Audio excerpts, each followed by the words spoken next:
रात का अंधेरा मार्गला हिल्स पर गहरा हो चुका था। हवाएं सुनसान पहाड़ों से टकरा कर एक खौफनाक सुर में गूंज रही थीं और हर जानिब अजीब खामोशी छाई हुई थी। अली और इसका ख़ानदान एक पुरसकून सैर के इरादे से यहाँ आए थे, लेकिन इन्हें अंदाज़ा नहीं था कि ये रात इनकी ज़िंदगी की सबसे खौफनाक रात बनने वाली है। अस्सलामु अलैकुम, welcome to horror stories by Afia. Horror stories by Afia में आपको खुश आमदीद कहती हूँ।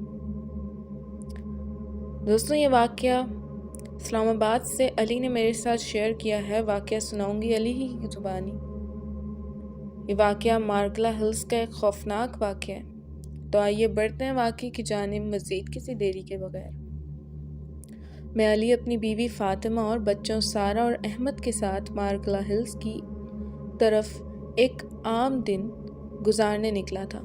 सब खुश और पुरसकून थे, मौसम भी बेहतरीन था। हम सब लुत्फ़ अंदोज़ हो रहे थे। फ़ातिमा ने रास्ते में खाने पीने के लिए चीज़ें तैयार कर रखी थीं और बच्चे अपनी कहानियों और खेल में मगन थे। जब हम दोपहर के वक्त एक हसीन जगह पर पहुँचे तो मैंने डिसाइड किया ये जगह बेहतरीन है, हम यहाँ कैंप लगा सकते हैं। मैंने और फ़ातिमा ने मिलकर कैंप लगाया और अपना सामान वगैरह गाड़ी से निकालकर कैंप में मुंतकिल किया। कुछ देर बच्चे खेल में मसरूफ़ रहे और शाम ढलती रही। शाम ढलते ही पहाड़ों पर एक अजीब सा सन्नाटा छा गया। हवा दरख्तों से टकरा रही थी और हर तरफ अंधेरा फैलने लगा।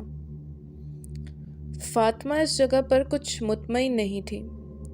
उसकी घबराहट उसके चेहरे से आया थी।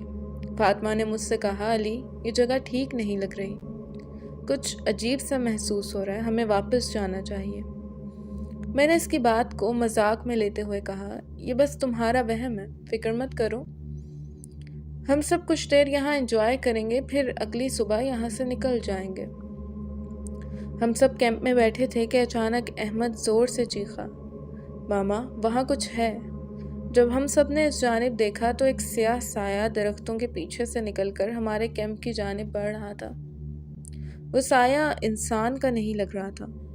इसकी हरकतें बहुत अजीब और गैर फितरी थीं, जैसे वो हवा में तैर रहा हो। जैसे जैसे वो करीब आता जा रहा था, मुझ पे एक पुरस्कार कैफियत तारी हो रही थी। इसके साथ साथ मुझे पुरस्कार चीखें भी सुनाई देने लगीं, जो किसी इंसान की नहीं लग रही थी बल्कि किसी और ही मखलूक की लग रही थी। सारा और अहमद खौफ के मारे फ़ातिमा के साथ लिपट गए। मैंने फ़ौरन जेब से गाड़ी की चाबी निकाली और गाड़ी की जानिब भागने लगा। मैंने फ़ातिमा को इशारा किया कि सामान समेटे और बच्चों को हमरा लेकर गाड़ी की जानिब चल पड़े। गाड़ी बिल्कुल कैंप के करीब ही पार्क थी। मैं फ़ौरन गाड़ी तक पहुंचा। हर जानिब अंधेरा छाया हुआ था, लेकिन कैंप की लाइट ऑन होने की वजह से गाड़ी के पास इतना अंधेरा नहीं था। मैंने गाड़ी को स्टार्ट करने की कोशिश की, लेकिन गाड़ी का इंजन चलने से इनकार कर रहा था और वो साया हमारे बिल्कुल करीब आ चुका था। फ़ातिमा, सारा और अहमद के हमरा सामान समेटकर गाड़ी तक पहुंची और हम सब गाड़ी में बैठ चुके थे। इस साए की आंखों की जगह सुर्ख रोशनी थी जो सीधा मेरी तरफ देख रही थी। अब वो साया हमारी गाड़ी के बिल्कुल सामने मौजूद था। इसका वजूद गैर इंसानी था और इसके कदम हवा में तैरते हुए ज़मीन पर कोई निशान नहीं छोड़ रहे थे। अब कैंप की लाइट्स एक एक करके बंद होना शुरू हो गईं।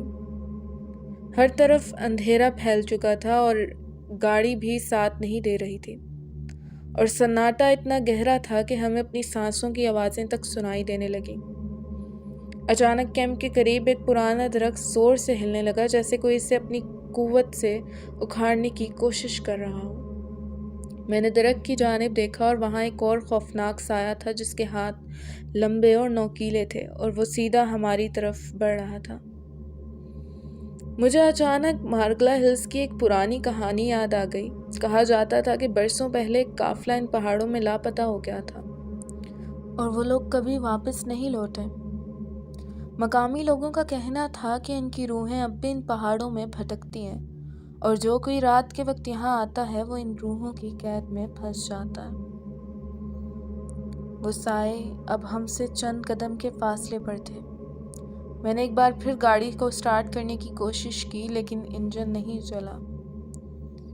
اچانک میں نے دیکھا کہ احمد کی آنکھیں سیاہ ہو چکی ہیں اور وہ غیر معمولی انداز میں مسکرا رہا ہے، جیسے کسی اور طاقت کے زیر اثر ہو۔ فاطمہ اور سارہ خوف سے چیخیں مار رہی تھیں۔ فاطمہ بار بار اسے ہلانے کی کوشش کر رہی تھی مگر وہ بے حس و بے حرکت تھا۔ اسی لمحے سارہ نے گاڑی کی پچھلی کھڑکی سے باہر دیکھا اور چیخ کر کہا کہ پاپا، وہ سایہ ہمارے بہت قریب آ چکا ہے۔ احمد کی حالت بھی بگڑتی جا رہی تھی۔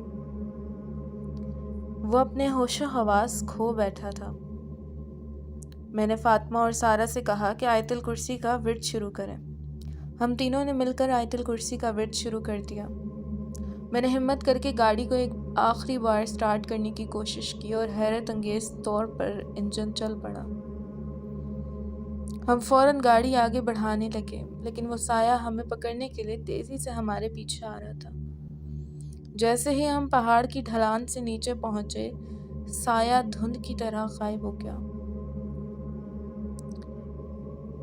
گاڑی میں ہر کوئی خوف میں ڈوبا ہوا تھا۔ جیسے ہی ہم شہر کی روشنیوں میں پہنچے، فاطمہ نے آہستہ سے کہا، ہم دوبارہ کبھی اس جگہ کا نام بھی نہیں لیں گے۔ احمد کی حالت اب قدرے بہتر تھی اور وہ سنبھل چکا تھا۔ میں نے صبح ہوتے ہی احمد کو مولوی صاحب کے پاس دکھایا۔ مولوی صاحب نے کچھ دم کیا اور کچھ آیات پڑھنے کو دی۔ مارگلا ہلز کی وہ رات ایک ڈراؤنی یاد بن چکی تھی جو ہم کبھی نہیں بھول پائیں گے۔ تو دوستوں، یہ تھی علی کی کہانی، علی ہی کی زبانی۔ امید کرتی ہوں آج کا یہ واقعہ آپ کو پسند آیا ہوگا۔ واقعہ کیسا لگا کمنٹ سیکشن میں اپنی رائے کا اظہار لازمی کیجیے گا۔ یہاں چھوڑے جاتی ہوں اس دعا کے ساتھ کہ جہاں رہیں خوش رہیں اور سلامتی کے ساتھ رہیں اور اپنی زندگیوں کو محفوظ بنائیں۔ اپنا ڈھیر سارا خیال رکھیے گا، اس ناچیز کو دعاؤں میں یاد رکھیے گا۔ پھر ملتی ہوں نئے کسی واقعے کے ساتھ۔ فی امان اللہ۔